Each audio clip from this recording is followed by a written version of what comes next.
Salut les gens, bienvenue sur la chaîne Passion, bienvenue dans le sud. Alors dans cette vidéo, je vais te montrer la peinture que je vais effectuer sur les figurines suite au nouvel envoi que j'ai reçu de la collection Hachette Warhammer 40K Imperium. Alors ce nouvel envoi est aussi constitué de 4 numéros. Le numéro 12 qui ne contenait pas de figurines mais 2 pots de peinture avec le Canoptech Alloy que tu me vois utiliser fréquemment pour la peinture des Necrons et que je possède déjà, du Screamer Pink que je ne possède pas mais qui est a priori plus utilisé maintenant dans la peinture des ultramarines pour des petites parties, et enfin du shade de l'Agrax Shade. Alors celui-là est très connu, je l'utilise aussi fréquemment, ou en tout cas celui que je fabrique moi-même. Le numéro 13 quant à lui contient comme prévu 5 figurines d'intercesseurs d'assaut. Le numéro 14 quant à lui est plus axé sur des éléments de décor avec un conteneur, des barils, des caisses, et le numéro 15 on revient sur la famille des Necrons avec 5 Necrons carnassiers. Alors comme tu le vois, ces numéros sont toujours fermés parce qu'ils feront l'objet de prochaines vidéos, parce que comme je te le disais dans mes précédentes vidéos, je préfère dissocier la peinture de ces figurines par type de contenu. Alors avec cet envoi était également fourni un set de 3 pinceaux non attachés avec un numéro en particulier, mais plutôt flagués comme étant un cadeau offert par Hachette dans le cadre de cette collection. Alors ce sont 3 pinceaux citadelle marqués base, shade et layer. Donc cette vidéo va rester axée sur la peinture de l'archiviste Phobos du numéro 11 qu'on avait reçu dans le précédent envoi, et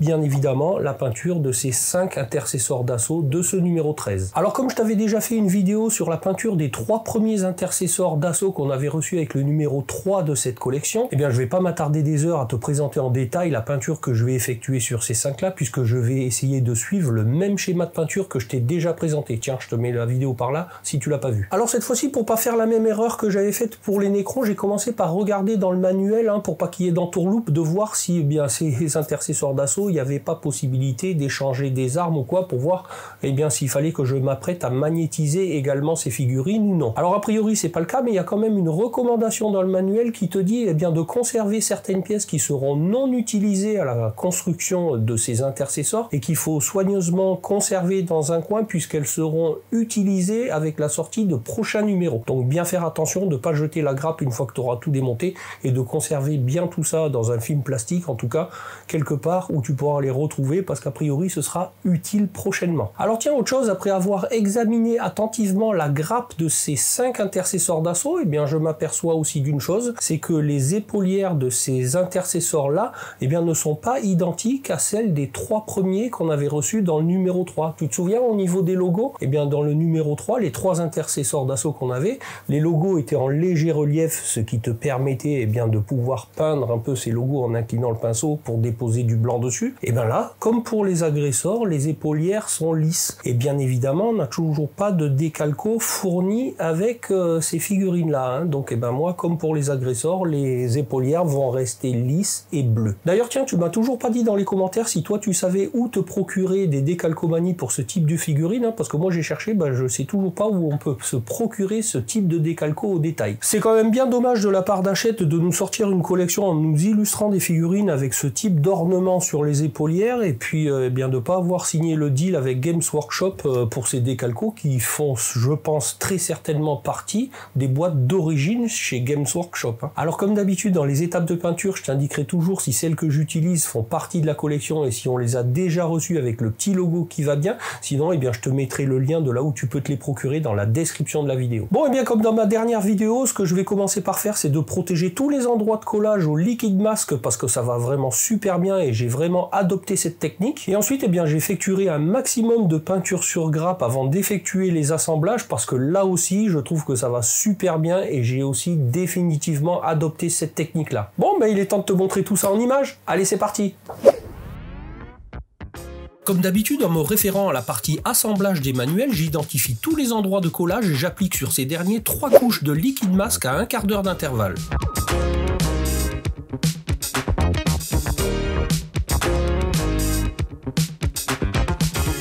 Une fois sec, j'applique sur les 2 grappes une sous-couche ultramarine de chez Army Painter.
peinture des 5 intercesseurs, je suis, comme je t'ai dit, le même schéma de peinture que les précédents, mais cette fois-ci directement sur grappe, comme pour les agresseurs. Petite astuce, j'ai utilisé du scotch de masquage pour effectuer la peinture du bouclier du sergent. Voici toutes les peintures que j'ai utilisées, et voici le résultat sur grappe, des deux côtés.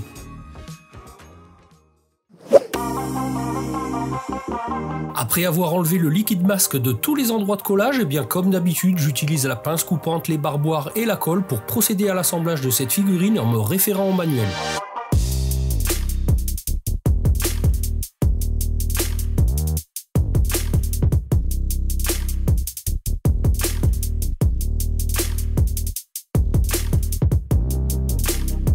Et je procède de la même manière pour l'assemblage des intercesseurs.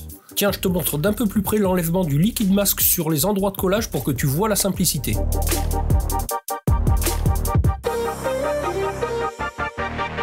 Et voilà ce que ça donne une fois que tout le liquide masque de protection est enlevé. Et c'est parti pour l'assemblage du premier de ces intercesseurs.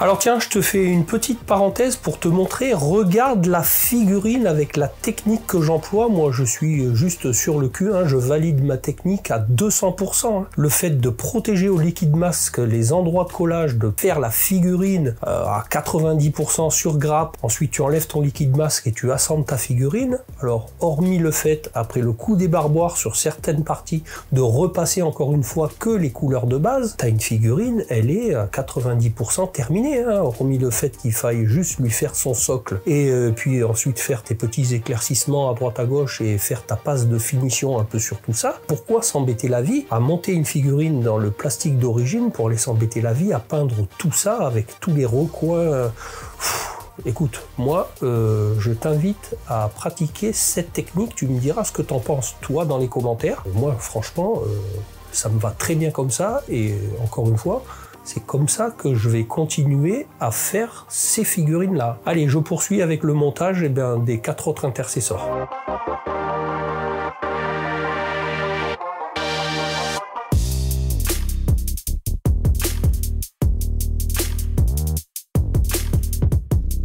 Et comme il faut toujours essayer de progresser un peu, je tente cette fois-ci de réaliser les arêtes d'éclaircissement non pas au crayon de couleur aquarelle, mais au pinceau en utilisant du Calgar Blue.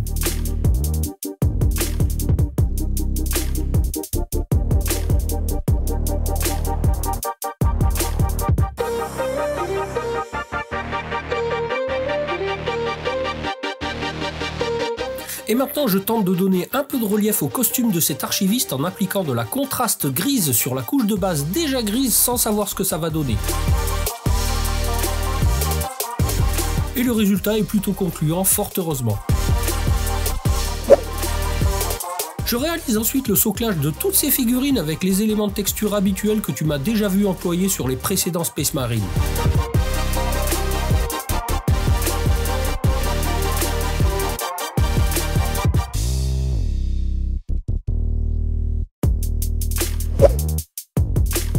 Et comme d'habitude, ayant peint pas mal de zones avec des peintures contrastes, je n'applique du shade que sur certaines parties des figurines, principalement sur les parties métalliques comme les ornements et les armes.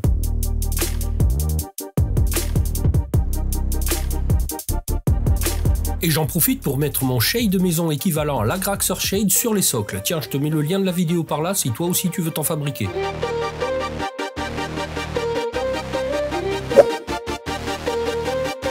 Et maintenant, une petite étape d'éclaircissement en brossage à sec sur le costume de l'archiviste. Il faut être bien concentré pour ne pas compromettre les autres peintures effectuées à proximité.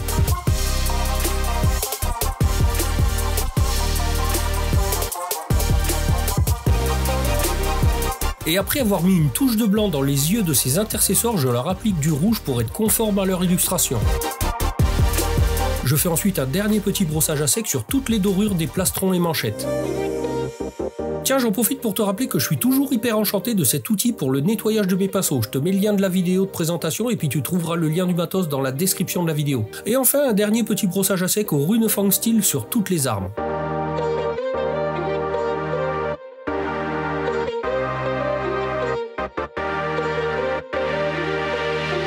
Dernière étape un peu périlleuse pour moi, je t'avoue, le dessin de l'épée qu'on voit sur le bouclier du sergent. C'est pas parfait, mais ça fera illusion. Alors tiens, alors que j'étais en train de ranger les fiches des manuels dans le classeur, je me suis aperçu que j'avais fait encore une petite boulette au niveau de la peinture. C'est que le casque du sergent doit être rouge et non pas bleu comme je l'ai fait.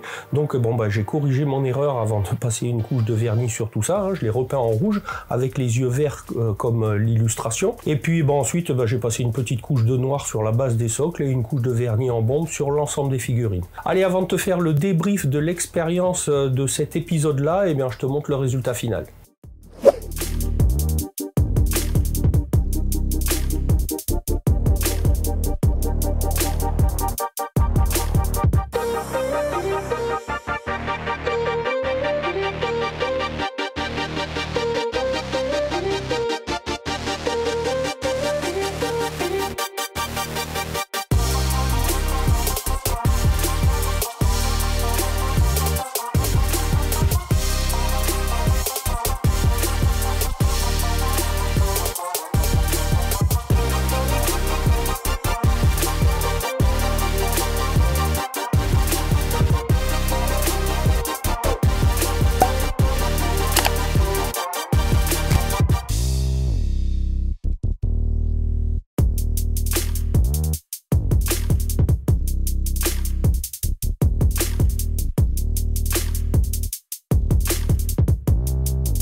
Alors je te rappelle, après l'assemblage de ces 5 intercesseurs, il doit te rester des pièces sur grappe qu'il faut penser à mettre de côté et qui seront utilisées a priori ultérieurement. Alors j'ai magnétisé aussi le socle de ces figurines pour qu'elles rejoignent les précédentes dans la boîte de rangement que j'avais fabriquée et que je t'ai présentée en vidéo. Tiens, je te mets le lien par là si tu l'as pas vu. Je t'invite également à regarder la description de la vidéo où je te mets tous les liens des matériaux que tu m'as vu utiliser et aussi de regarder tous les bons plans, les codes promo dont tu peux bénéficier multidomaine de tout ce que je te présente sur la chaîne. Alors une nouvelle fois, j'espère que tu auras apprécié le contenu de cette vidéo, que tu auras trouvé peut-être des conseils, des astuces que tu pourras mettre en application. Alors si c'est le cas, je compte sur toi pour me le témoigner avec un petit pouce, à me dire tout ça dans les commentaires, à partager la vidéo sur tous tes réseaux, ça pourra peut-être m'aider aussi à faire grossir la chaîne, à t'abonner à la chaîne si c'est pas déjà fait, puis surtout d'activer la cloche avec toutes les notifications pour pas manquer la sortie de mes prochaines vidéos.